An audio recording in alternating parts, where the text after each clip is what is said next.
அண்ணே, மயில் அண்ணே, எங்களை எதுவும் பண்ணிடாதீங்க. நீங்க என்ன சொன்னாலும் நாங்க கேட்குறோம். எனக்கும் ஒரு கால் உடஞ்சிருக்கு, இவனுக்கும் ஒரு கண்ணு போயிடுச்சு. எங்களை எதுவும் பண்ணிடாதீங்க.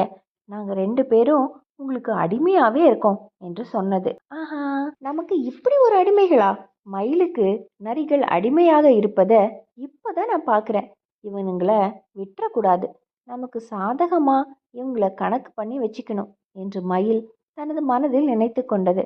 அதன் பிறகு சத்தமான குரலில், அடே நரிப்பயல்களா, என்னோட பலம் தெரிஞ்சு நீங்க பணிவா இருக்கீங்க. உங்களை ஏதும் பண்ணாம விடுறேன். இனிமே இது என்னோட காடு. இங்க நான் சொல்றதுதான் சட்டம். நீங்க 2 பேரும் என்னோட அடியாட்கள். நான் சொல்ற வேலையை செய்யணும். செய்வீங்களா என்று மயில் கேட்டது. 2 நரிகளும் நடுங்கியபடியே, மயிலண்ண, இந்த நிமிஷத்துல இருந்து நாங்க உங்க அடிமை.